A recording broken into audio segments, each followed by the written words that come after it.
Hello everyone, RG classes में आपका स्वागत है। आज हम बात करेंगे ग्रुप डी के एनालिसिस की। 29 अगस्त 2022 में जो पूछा गया पहला शिफ्ट था उसके एनालिसिस की बात करेंगे कि कौन कौन से ऐसे क्वेश्चन हैं जो प्रथम शिफ्ट में आए हैं, फर्स्ट शिफ्ट में आए हैं। तो देखिएगा, सबसे पहला क्वेश्चन जो पूछा गया और इसको जो है बहुत ही विश्लेषण के बाद बनाया गया है, तो आप लोग इसको बहुत ही ध्यान से देखें क्योंकि सारे क्वेश्चन जिस पैटर्न पे एनसीईआरटी के पूछे जा रहे हैं उन्हीं बच्चों से पूछ करके ये क्वेश्चन बनाया गया है। तो देखिए, पहला क्वेश्चन है कि निम्नलिखित में से कौन सा अंतःस्रावी ग्रंथि नहीं है। तो याद रखिएगा, निम्नलिखित में से कौन सा अंतःस्रावी ग्रंथि नहीं है। तो ऑप्शन में दिया हुआ है कि एड्रेनलिन ग्रंथि, पिट्यूटरी ग्रंथि, सैलाइवरी ग्लैंड और थायराइड ग्रंथि। ठीक, तो सबसे पहले क्या हम बात करेंगे, अंतःस्रावी ग्रंथि क्या होती है। अंतःस्रावी ग्रंथि वे ग्रंथि होती है जो शरीर के अंदर स्रावित होती है और जो शरीर के बाहर जो चीज स्रावित होती है उसे बहिर्स्रावी ग्रंथि, जिसको एक्सोक्राइन ग्लैंड कहते हैं। ठीक है, तो इसमें से जो सैलाइवरी ग्लैंड है, तो ये जो हमारी सैलाइवरी ग्लैंड यानी लार की जो ग्रंथियां होती हैं वो सभी के सभी हमारी अंतःस्रावी ग्रंथियां नहीं होती हैं। बाकी सारी थायराइड हो गई, पिट्यूटरी हो गई, एड्रेनलिन हो गई, ये सब अंतःस्रावी ग्रंथियां हैं, अंदर ही स्रावित होता है शरीर के। ठीक है, जबकि सैलाइवरी ग्लैंड जो होता है उसमें बाहर स्रावित होता है। दूसरा क्वेश्चन पूछा गया उत्तल दर्पण से कि एक उत्तल दर्पण है जिसकी वक्रता त्रिज्या 15 सेंटीमीटर है, तो इसकी फोकल लंबाई ज्ञात कीजिए। बहुत ही अच्छा क्वेश्चन, हर शिफ्ट में लगभग जो है दर्पण से एक क्वेश्चन और लेंस से एक क्वेश्चन पूछे जा रहे हैं और किसी किसी शिफ्ट में तो 3-3, 4-4 क्वेश्चन पूछ लिए जा रहे हैं। देखिए, बहुत ही बेहतरीन क्वेश्चन पूछा गया कि एक उत्तल दर्पण जिसकी वक्रता त्रिज्या 15 सेंटीमीटर है, एक उत्तल दर्पण जिसकी वक्रता त्रिज्या 15 सेंटीमीटर है, तो इसकी फोकल लंबाई ज्ञात कीजिए।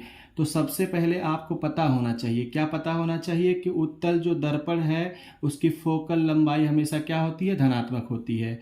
याद रखिएगा, उत्तल दर्पण की फोकल लंबाई हमेशा धनात्मक होती है। इसका मतलब है कि जो वक्रता त्रिज्या है, वक्रता त्रिज्या हम लोगों ने पढ़ा है कि जो है फोकल लंबाई का दूना होती है। ठीक है, यानी वक्रता त्रिज्या जो होती है फोकल लंबाई की दूनी होती है। तो हमको फोकल लंबाई ज्ञात करनी है, तो याद रखिएगा कि वक्रता त्रिज्या बटे 2 हो जाएगा। और हमने अभी बताया है कि हमारे पास गिवन क्या है, वक्रता त्रिज्या कितनी है, 15 है। तो आर की वैल्यू गिवन है 15 सेंटीमीटर। ठीक, और हमें फोकल लंबाई ज्ञात करनी है, तो r/2 होता है, जैसा कि फार्मूले में यहाँ मैंने निकाल रखा है। ठीक, तो याद रखिएगा r की वैल्यू जो गिवन है वो 15 है और बटे 2, यानी कि 7.5 सेंटीमीटर जो आएगा वो क्या होगा, फोकल लेंथ होगा। लेकिन आपको ये बताना है कि ये पॉजिटिव होगा कि निगेटिव होगा। तो याद रखिएगा, जो उत्तल दर्पण होता है, उत्तल दर्पण की जो फोकल लंबाई होती है वो सदैव क्या होती है, धनात्मक होती है। तो ये जो वैल्यू होगी वो प्लस 7.5 सेंटीमीटर होगी। यही हमारा सही आंसर होगा। ठीक, अगला क्वेश्चन पूछा गया कि पावर दिया हुआ था और वोल्टेज दिया हुआ था, करंट की वैल्यू दी हुई थी। फिर से सुनिएगा, पावर दिया हुआ था, वोल्टेज दिया हुआ था और करंट की वैल्यू फाइंड आउट करनी थी। तो सबको पता है कि अगर पावर दिया हो, वोल्टेज दिया हो और करंट पूछे तो सबको पता है, क्या पता है, P = VI। ये चीज हमने पढ़ाया भी था कि P = VI होता है। तो याद रखिएगा, हमें P की वैल्यू गिवन है 200 और वोल्टेज की वैल्यू गिवन है 220 वोल्ट गुणे I की वैल्यू निकालना है, तो इसको इधर लेके चले जाइए, ये गुणे में है, दूसरे पक्ष में जाएगा, भाग हो जाएगा, 1 0 से 1 0 कट गया, 10 / 11। ठीक है, 2 से कटेगा, 2 दहियम 10, 2 11 22, यानी जो करंट की वैल्यू निकल के आ गई वो 10/11 निकल के आई। ठीक, और ये करंट किस में होता है, एम्पियर में। ठीक, अगला पूछा गया कि बताइए कि न्यूलैंड का जो अष्टक नियम है किस तत्व तक लागू होता है। तो आपको मैं बता दूं, जो न्यूलैंड का अष्टक नियम है वो जो है कैल्शियम तक लागू होता है। कहाँ तक, कैल्शियम तक हमारा न्यूलैंड का अष्टक नियम लागू होता है। ठीक, फिर पूछा गया कि देखिए इसी तरह के सारे सवाल पूछे जा रहे हैं। अगर आपने हमारे चैनल को सब्सक्राइब नहीं किया है तो हमारे चैनल को सब्सक्राइब कर लें, क्योंकि प्रतिदिन अब आपको जो है एकदम ऑथेंटिक जो है एनालिसिस साइंस के क्वेश्चंस की मिलेगी। बिल्कुल हूबहू वही क्वेश्चन बताए जाएंगे जो एग्जाम में आ रहे हैं। तो आइए अगले क्वेश्चन के बारे में देखते हैं। जलीय जंतु अपने नाइट्रोजन युक्त अपशिष्ट का उत्सर्जन कैसे करते हैं? जो जलीय जीव जंतु होते हैं वो अपने नाइट्रोजन युक्त अपशिष्ट का, यानी जो जलीय जीव जंतु जैसे मछली वगैरह हैं, ये अपने नाइट्रोजन युक्त जो अपशिष्ट पदार्थ होते हैं उनको कैसे निकालते हैं, किस रूप में निकालते हैं? तो ऑप्शन में यूरिया दिया हुआ था, अमोनिया दिया हुआ था और जो है यूरिक एसिड दिया हुआ था। इसी तरह कई ऑप्शन दिए हुए थे।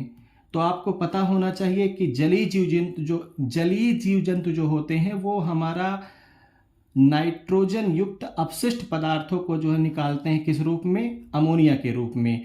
अगर आपसे पूछा जाए नाइट्रोजन युक्त सबसे जहरीला पदार्थ कौन सा होता है, तो वो होता है अमोनिया। ठीक, आइए अगले क्वेश्चन की तरफ चलते हैं। पूछा गया सवाल, क्या पूछा गया? इनमें से कौन सी ऐसी अभिक्रिया है जो डबल डिस्प्लेसमेंट रिएक्शन है? देखिए ये हमारा अगला क्वेश्चन है, निम्नलिखित में से कौन सा एक द्विविस्थापन अभिक्रिया है? तो आपको द्विविस्थापन को जानने के लिए सबसे पहले ये बताइए कि क्या एल्यूमिनियम का जब कैल्शियम सल्फेट के साथ, इसी तरह की 4 अभिक्रियाएं दी हुई थी। तो डबल डिस्प्लेसमेंट रिएक्शन वो रिएक्शन होता है जिसमें 2 तत्वों का या 2 यौगिकों का, 2 समूहों का क्या होता है? डिस्प्लेसमेंट होता है। ठीक है, तो देखिए एल्यूमिनियम जब कॉपर सल्फेट से अभिक्रिया करेगा तो जाहिर सी बात है कॉपर सल्फेट में कॉपर की जो रिएक्टिव पावर है ज़्यादा है, और रिएक्टिव पावर ज़्यादा है इसलिए जो है एल्यूमिनियम का जो है रिएक्टिव पावर ज़्यादा है। एल्यूमिनियम का रिएक्टिव पावर ज़्यादा है तो कॉपर सल्फेट के विलेयर में से कॉपर को ये एलिमिनेट करेगा, डिस्प्लेस करेगा और एल्यूमिनियम सल्फेट बना लेगा प्लस कॉपर बनेगा। इसमें केवल एक ही कॉपर को ही डिस्प्लेस किया गया है, ये सिंगल डिस्प्लेसमेंट है। कैसी रिएक्शन है ये? सिंगल डिस्प्लेसमेंट रिएक्शन है। ठीक, कैसी रिएक्शन है? सिंगल डिस्प्लेसमेंट रिएक्शन है। लेकिन यहाँ पे देखिए बेरिलियम क्लोराइड में सोडियम सल्फेट जब मिलाया जा रहा है तो BaSO4 बना रहा है, यानी Na2 को इसको रिप्लेस कर रहा है, और ये जाकर के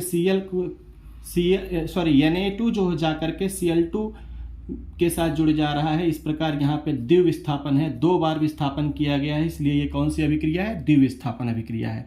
यानी कि कभी भी डबल डिस्प्लेसमेंट रिएक्शन में देखेंगे कितने ऐसे तत्व या समूह हैं जो विस्थापित किए जा रहे हैं। अगला क्वेश्चन पूछा गया था, सूर्य के प्रकाश की अनुपस्थिति में कौन सी गैस निकलती है? तो याद रखिएगा, ये देखिए एक मानव है। ठीक, मानव क्या लेता है सांस के रूप में? तो सांस के रूप में वह ऑक्सीजन लेता है और क्या निकालता है? Carbon dioxide. ठीक, और जो पेड़ पौधे जो होते हैं वो भी श्वसन के रूप में ऑक्सीजन लेते हैं, निकालते क्या है? Carbon dioxide. जैसा हम लोग करते हैं वैसा वो भी करते हैं। लेकिन जब सूर्य का प्रकाश रहता है, जब सूर्य की प्रकाश की उपस्थिति होती है तो प्रकाश संश्लेषण की क्रिया होती है। कौन सी क्रिया होती है? प्रकाश संश्लेषण की क्रिया होती है। और प्रकाश संश्लेषण की क्रिया में ये जो है ऑक्सीजन को निकालते हैं। ऑक्सीजन को जो निकालते हैं वो लेने वाले ऑक्सीजन की मात्रा कम होती है और निकालने वाले ऑक्सीजन की मात्रा ज़्यादा होती है प्रकाश संश्लेषण की क्रिया में। अतः जो है टोटल जो ऑक्सीजन निकलता है वो मैक्सिमम होता है। तो प्रकाश की अनुपस्थिति में, यहाँ प्रकाश की उपस्थिति में नहीं पूछा गया, कहा कि प्रकाश की अनुपस्थिति में कौन सा गैस निकालते हैं। तो प्रकाश की अनुपस्थिति में पौधे भी कौन सी गैस निकालते हैं?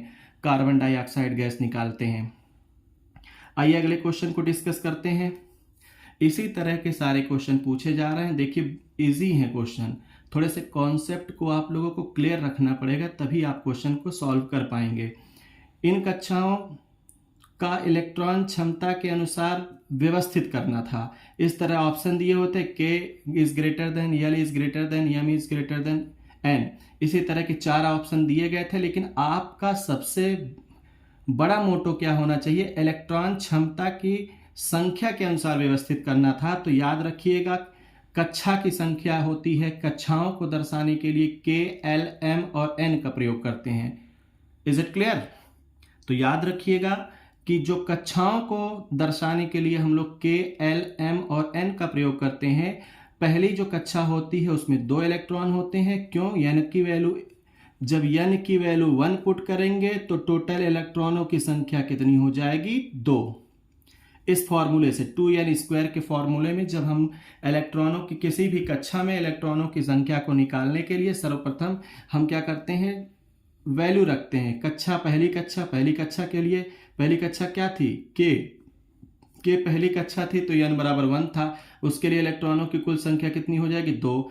ऐसे ही n बराबर 2 रखेंगे तो इलेक्ट्रॉनों की कुल संख्या कितनी हो जाएगी, 8। फिर n बराबर 3 रखेंगे तो इलेक्ट्रॉनों की कुल कितनी संख्या हो जाएगी, 18। इस तरह से बढ़ता जा रहा है, यानी कि सबसे कम इलेक्ट्रॉन कहाँ पे हैं, तो K में है, उससे ज़्यादा L में है, उससे ज़्यादा M है, फिर N। यही हमारा राइट आंसर होना था। ठीक है, इजी था लेकिन समझने का फेर था। समझ जाते वहां पे तो आसानी से इस क्वेश्चन को कर पाते। ठीक, अब देखिए प्रतिरोधकता और प्रतिरोध निकालने से संबंधित एक सवाल हमेशा पूछा जा रहा है, हर शिफ्ट में पूछा जा रहा है, लेकिन सवाल के वैल्यू और उसकी क्वांटिटी को बदल दिया जा रहा है, उसकी क्वालिटी को और बेहतर दिन प्रतिदिन करता जा रहा है। आइए देखते हैं। लंबाई L एक एलिमेंट है या एक पदार्थ है या एक चालक है जिसका प्रतिरोध क्या है, रो है, जिसकी प्रतिरोधकता क्या है, रो है। ठीक, और इसका जो है लंबाई कितना है, L है, जैसा कि क्वेश्चन में गिवन है। लंबाई L और क्षेत्रफल A, अनुप्रस्थ काट का क्षेत्रफल कितना दिया है, A। लंबाई L और अनुप्रस्थ काट के क्षेत्रफल A के लिए तार का प्रतिरोध 0.02 ओम है। तो अभी तक हमने सवाल को यहां से लेके यहां तक ही पढ़ा है, और इतने ही सवाल को पढ़ने के बाद मैंने फिगर बनाया कि एक ऐसा चालक है जिसका लंबाई L है, जिसके अनुप्रस्थ काट का क्षेत्रफल A है, जिसकी प्रतिरोधकता रो है। तो रेजिस्टेंस बराबर होता है रो L अपॉन A, ये होता है हमारी प्रतिरोधकता। जब इसकी लंबाई L है और अनुप्रस्थ काट का क्षेत्रफल A है, जब इसकी लंबाई L है, अनुप्रस्थ काट का क्षेत्रफल A है, तो क्वेश्चन में गिवन है उसका रेजिस्टेंस कितना आया हुआ है, तो रो L अपॉन A की वैल्यू जो गिवन है वो कितनी है, 0.2 ओम है। ठीक, ये हमारा क्वेश्चन में गिवन है। अब इसी का प्रयोग करते हुए आगे पूछा गया है कि यदि समान पदार्थ के लिए, पदार्थ समान है, ठीक, लीजिए पदार्थ समान है तो उसके रो की वैल्यू कितनी होगी, मतलब उसके प्रतिरोधकता समान होगी। प्रतिरोधकता पहले वाले की अगर रो थी तो दूसरे वाले की भी रो होगी। क्यों? क्योंकि पदार्थ समान है और उसकी लंबाई को दुगना कर दिया गया, 2L लंबाई कर दिया गया, और उसके क्षेत्रफल को कितना कर दिया गया, अनुप्रस्थ काट का क्षेत्रफल कितना हो गया, 4A हो गया। तो बताना है कि इसका प्रतिरोध कितना होगा। तो हम जानते हैं कि R बराबर होता है रो L अपान A, ऐसा फॉर्मूला होता है। लेकिन हमारा क्वेश्चन के हिसाब से तो प्रतिरोधकता रो है, L की वैल्यू 2L हो जाएगी। ठीक, और जो है एरिया है 4A, तो 2 1 जा 2, 2 2 जा 4, यानी कि रो L डिवाइडेड बाई 2A। याद रखिएगा R की जो वैल्यू गिवन है, देखिए रो L अपॉन A, इसकी प्रतिरोध दिया हुआ है, इसका प्रतिरोध 0.2 डिवाइडेड बाई 2, यानी कि हमारा इसको डिवाइड कर लेंगे तो 0.1 ओम इसका सही प्रतिरोध निकल के आएगा। देखिए क्वेश्चन अच्छे लेवल के आ रहे हैं। आप लोगों से गुजारिश है कि आप बेहतरीन ढंग से NCERT के क्वेश्चन को लगाइए और हमारे एनालिसिस को देखते जाइए। निश्चित तौर पे आपका पेपर बेहतर होगा, निश्चित तौर पे आपका जो है क्वेश्चन निकलेगा। ठीक है, आइए अगले क्वेश्चन को देखते हैं। हाँ, अगर आपने हमारे चैनल को सब्सक्राइब नहीं किया है तो हमारे चैनल को सब्सक्राइब कर लें, साथ ही साथ बेल आइकॉन को भी दबा लें ताकि हमारे वीडियो की लेटेस्ट नोटिफिकेशन आपको मिलती रहे। ठीक, पूछा गया था सवाल, बताइए। लड़कों ने बताया कि जो है एक क्वेश्चन ऐसा भी आया हुआ था, बहुत ही इजी था, कि गर्भावस्था के दौरान क्या नहीं करना चाहिए। तो याद रखिएगा, गर्भावस्था के दौरान हमें जो है स्मोकिंग बिल्कुल नहीं करना चाहिए। हमें नहीं, मतलब औरतों को स्मोकिंग बिल्कुल नहीं करना चाहिए। यहाँ तक कि जो है स्मोकिंग के बारे में बता दें, ये गर्भावस्था के दौरान पूछा गया है, तो रियली अगर कहा जाए, वास्तविकता या आइडियल केस देखा जाए, तो हम लोगों को किसी भी स्वस्थ व्यक्ति को भी स्मोकिंग नहीं करना चाहिए। पूछा गया था अधिकतम प्रतिरोधकता किसकी है, तो याद रखिएगा अधिकतम जो प्रतिरोधकता होती है वो सबसे ज़्यादा ग्लास की होगी। जितने एलिमेंट दिए हुए थे, लोगों ने बताया कि ग्लास था, एल्यूमिनियम था, पारा था, तो इन सभी में जो सबसे अधिक जो है प्रतिरोधकता वाला है। प्रतिरोधकता कैसे पता लगाएंगे, ध्यान से देखिए। प्रतिरोधकता पता लगाने के लिए आप जानते हैं R बराबर होता है रो L अपॉन A। ठीक, रो को हम प्रतिरोधकता कहते हैं, वहीं रहने दीजिए, इसको क्रॉस मल्टीप्लाई करेंगे R into A upon L, यानी कि जिसका रजिस्टेंस ज़्यादा होगा उसकी प्रतिरोधकता भी ज़्यादा होगी। अतः ग्लास का रजिस्टेंस सबसे ज़्यादा है, अतः इसकी प्रतिरोधकता भी सबसे ज़्यादा होगी। आइए अगला क्वेश्चन देखते हैं। नाइट्रोजन कितने इलेक्ट्रॉनों को साझा करता है, तो आप जानते होंगे नाइट्रोजन का इलेक्ट्रॉन में कितने इलेक्ट्रॉन होते हैं, 7। इसका इलेक्ट्रॉनिक कॉन्फ़िगरेशन किया जाए तो फर्स्ट सेल में जो है 2 इलेक्ट्रॉन होंगे, सेकेंड सेल में 5 इलेक्ट्रॉन होंगे। अगर इसको एक मतलब संरचना सूत्र में लिखा जाए तो देखेंगे कि एक नाइट्रोजन में 2 इलेक्ट्रॉन यहाँ होते हैं और 3 यहाँ होते हैं। ठीक है, तो नाइट्रोजन अपने जैसे एक और अन्य इलेक्ट्रॉन से साझा करने के लिए 3 इलेक्ट्रॉन कि बाहरी कक्षा में कितने होते हैं, 3 इलेक्ट्रॉन, और बाहरी कक्षा में जितने इलेक्ट्रॉन होते हैं वही साझा करने के लिए जिम्मेदार होते हैं, वही इलेक्ट्रॉनों के साझेदारी के लिए जिम्मेदार होते हैं। अतः नाइट्रोजन में टोटल 3 इलेक्ट्रॉन बाहरी सेल में है जो है ये आपस में क्या करेंगे, साझेदारी करेंगे। वर्मी कंपोस्ट का निर्माण होता है, किसके द्वारा वर्मी कंपोस्ट का निर्माण होता है, तो याद रखिएगा केचुए के द्वारा वर्मी कंपोस्ट का निर्माण होता है। सबसे कठिन जो आज का सवाल पूछा गया, इसको कोई भी शायद सही नहीं किया होगा, क्योंकि ये क्वेश्चन ही ऐसा पूछा गया था कि शुतुरमुर्ग के अंडे का आकार कितना होता है। ये सवाल पूछा गया था, बहुत ही मतलब घुमावदार सवाल तो नहीं कह सकेंगे, ये डेटा बेस सवाल कहेंगे। डेटा जिसको याद रहा होगा तो वो कर लिया होगा, जिसको नहीं याद रहा होगा नहीं कर पाया होगा। आइए बता दें हम आपको शुतुरमुर्ग के अंडे के बारे में। यह एक कोशिकीय जीव होता है। शुतुरमुर्ग का अंडा जो होता है वो एक कोशिकीय होता है और ये लार्जेस्ट सेल होता है। पृथ्वी पर जितने भी जीवधारी हैं उसमें सबसे लार्जेस्ट सेल अगर कोई होता है तो यही होता है शुतुरमुर्ग का अंडा, और जिसका आकार जो है 15.5 सेंटीमीटर से लेकर के 12.9 सेंटीमीटर के बीच में होता है। तो उसमें गिवन था कि 15.5 सेंटीमीटर गुणे 13 सेंटीमीटर ऐसे करके दिया हुआ था। इसी क्वेश्चन को, इसी आंसर को हम लोग सही टिक करना था। ठीक है, पूछा गया कि एक धारावाही प्रणालिका है।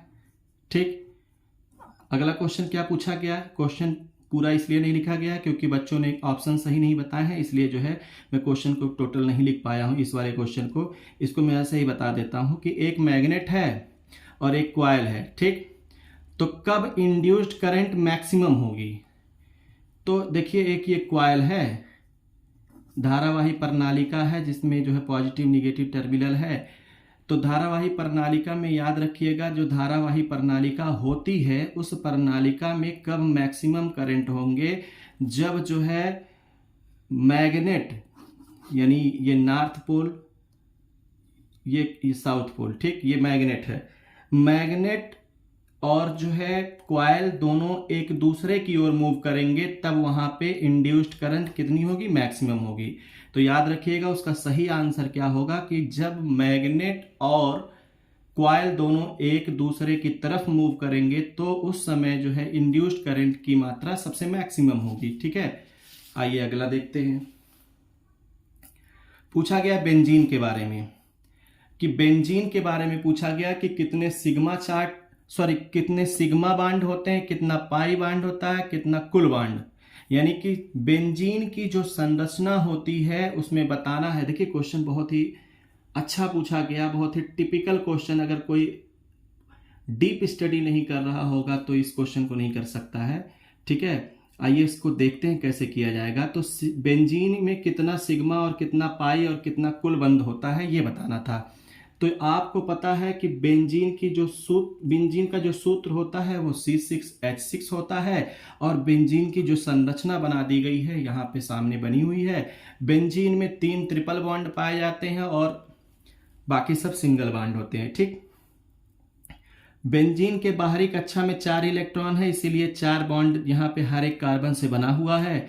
तो मैं आपको बता दूं कि कितने सिग्मा बांड होते हैं, कितने बाई बांड होते हैं, कितने कुल बांड होते हैं। तो याद रखिएगा, देखिए 1 2 3 4 5 6 7 8 9 10 11 12 13 14 15 टोटल बांड कितने हैं? 15।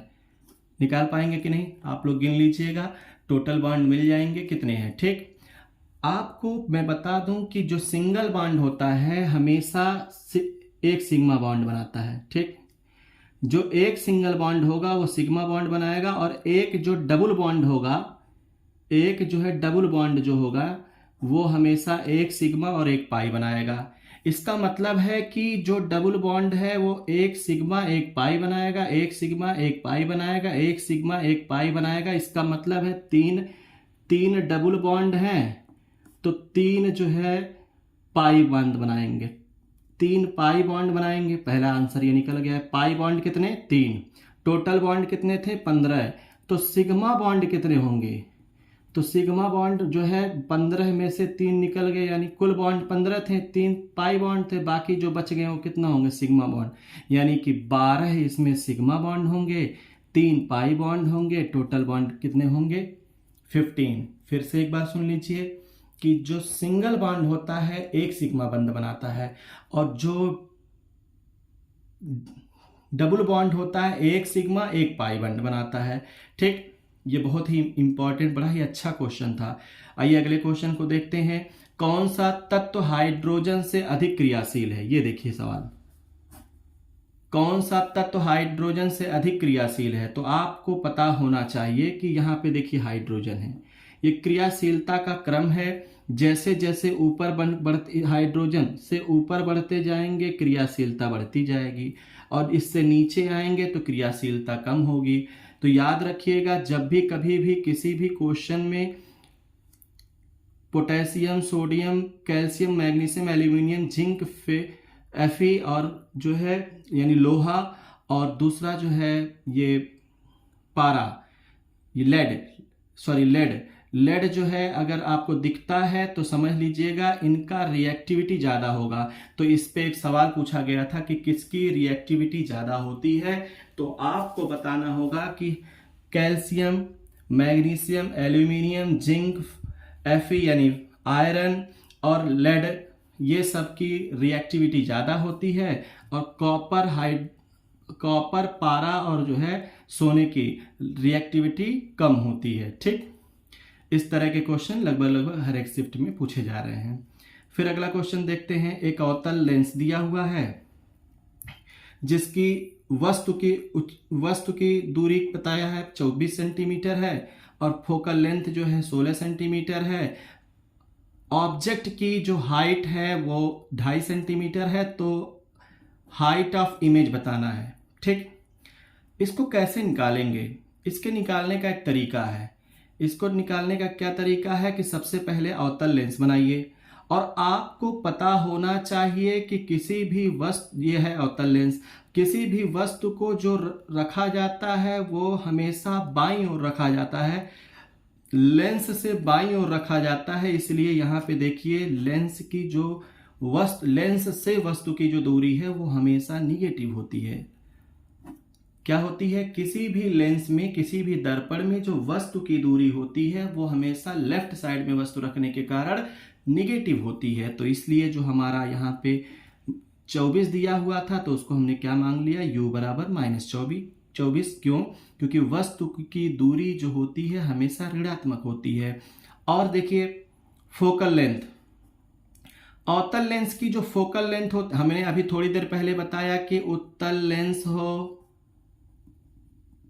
या उत्तल दर्पण हो, इसकी फोकल लेंथ एफ हमेशा क्या होगी? पॉजिटिव होगी। और अवतल लेंस होगा तो उसकी फोकल लेंथ हमेशा निगेटिव होगी। हमको निकालना क्या है कि इसकी जो है वस्तु की ऊंचाई निकालना है। तो इमेज की ऊंचाई और वस्तु की ऊंचाई का अनुपात v/u होता है। तो अगर हमको इमेज की ऊंचाई निकालना है तो h का क्रॉस मल्टीप्लाई कर दिया तो ये फॉर्मूला आ गया कि h height of image equal to v/u into height of object. लेकिन हमको हाइट ऑफ ऑब्जेक्ट तो दिया है और u की वैल्यू दिया है, v की वैल्यू नहीं दिया है। तो v की वैल्यू निकालने के लिए हम लोग कौन सा फॉर्मूला लगाएंगे? Lens formula. कौन सा फॉर्मूला? Lens formula. तो लेंस फॉर्मूला जबकि हमको पता है, क्या पता है? v की वैल्यू निकालना है, u की वैल्यू पता है, f की वैल्यू पता है। और यहाँ पे हमने इसको चिन्ह सहित लिख लिया है। चिन्ह सहित कैसे लिखते हैं? देखिए 1/f की value -16 is equal to v की वैल्यू निकालना है माइनस। अब देखिए u की वैल्यू -24 है तो यहाँ पे -24 रखा जाएगा। ठीक, अब इसको सॉल्व कर लेते हैं। -1/16 is equal to 1/v, minus minus plus हो जाएगा, 1/24 हो जाएगा। ठीक, 1/v की वैल्यू निकालना है तो 1/16 और यहाँ पे इधर आएगा तो ये हो जाएगा -1/24। 1/v की वैल्यू निकालना है तो 16-24 का एलसीएम क्या होगा? 48। 16 तियां 48 होता है और 24 दूना 48 होता है, तो -5/48। ठीक, ये निकल के आ गया। v की वैल्यू कितना हो जाएगा? -48/5 आया, क्योंकि पलट जाएगा ये, क्योंकि 1/v की वैल्यू 5/48 है तो v की वैल्यू जो होगी -48/5 होगी। अभी मैंने निकाला क्या है? Height of image equal to v/u into height of object. v की वैल्यू कितनी है? v की वैल्यू निकला -48/5। u की वैल्यू कितनी है? 24। u की वैल्यू कितनी है? 24 है। और देखें हाइट ऑफ ऑब्जेक्ट कितनी है? 2.5 है। 2.5 को लिख सकते हैं 5/2। तो याद रखिएगा 5 कट गया, 24 दूना 48। तो यहाँ पे देखिए -1। हाइट ऑफ इमेज कितने सेंटीमीटर की है? -1 सेंटीमीटर की हाइट ऑफ इमेज आई। ठीक है, आइए अगले क्वेश्चन को। इसी तरह के काफ़ी देखिए लेंदी क्वेश्चन है, लेकिन अगर आप क्वेश्चन को बार बार सॉल्व करेंगे, आपकी प्रैक्टिस रहेगी तो ये क्वेश्चन बड़ी आसानी से निकाला जा सकता है। ठीक है, आइए अगला क्वेश्चन देखते हैं। बहुत ही इंपॉर्टेंट सवाल पूछे गए हैं पूरे शिफ्ट में, और सिर्फ एक जो क्वेश्चन था कि शुतुरमुर्ग के अंडे की जो है आकार कितना होता है, ये एक टिपिकल क्वेश्चन था, बाकी सारे क्वेश्चन ठीक थे। ठीक, फिर से मैं आप लोगों से एक बार गुजारिश करना चाहता हूं कि अगर आपने आरजी क्लासेस चैनल को सब्सक्राइब नहीं किया है तो आप हमारे चैनल को सब्सक्राइब कर लें, ताकि आपको जो है वीडियो की लेटेस्ट नोटिफिकेशंस भी मिलती रहें, और बेल आइकॉन्स को भी दबा लीजिए। ठीक है, आइए अगले क्वेश्चन को देखते हैं कि जब श्वेत रंग के प्रकाश की किरण किसी प्रिज्म पर पड़ती है तो वह अपने घटक रंगों में विवर्तित हो जाती है। जब श्वेत रंग के प्रकाश की किरण किसी प्रिज्म पर पड़ती है तो वह अपने घटक रंगों में विवर्तित हो जाती है। तो सबसे कम विचलन किसका होगा? तो आप लोगों ने पढ़ा होगा प्रिज्म। ठीक, प्रिज्म पर जब किसी को श्वेत प्रकाश को डाला जाता है तो यह श्वेत प्रकाश अपने 7 अवयवी रंगों में विभक्त हो जाता है, जिसको हम लोग विबग्योर कहते हैं। ठीक, ध्यान से सुनिएगा। जब श्वेत रंग के प्रकाश को किसी प्रिज्म से गुजारा जाता है तो वह अपने 7 रंगों में विभक्त हो जाता है, जिसे विबग्योर कहते हैं। Violet, indigo, blue, green, yellow, orange और रेड में डिवाइड हो जाता है। तो सबसे पूछा गया कि सबसे कम विचलन किसका होगा, तो याद रखिएगा जिसकी वेवलेंथ सबसे ज्यादा होगी, जिसकी वेवलेंथ ज्यादा होगी, पूछा जाता है किसकी वेवलेंथ ज्यादा होती है, तो वेवलेंथ किसकी ज्यादा होती है, रेड की वेवलेंथ सबसे ज्यादा होती है, और जिसकी वेवलेंथ सबसे ज्यादा होगी उसी का विचलन सबसे कम होगा। ठीक है, यानी कि जो सबसे ज्यादा दूर तक देखी जा सकती है, जिसका वेवलेंथ सबसे ज्यादा होता है, उसी का जो है विचलन सबसे कम होता है। सबसे ज्यादा विचलित कौन होगा, तो बैगनी कलर।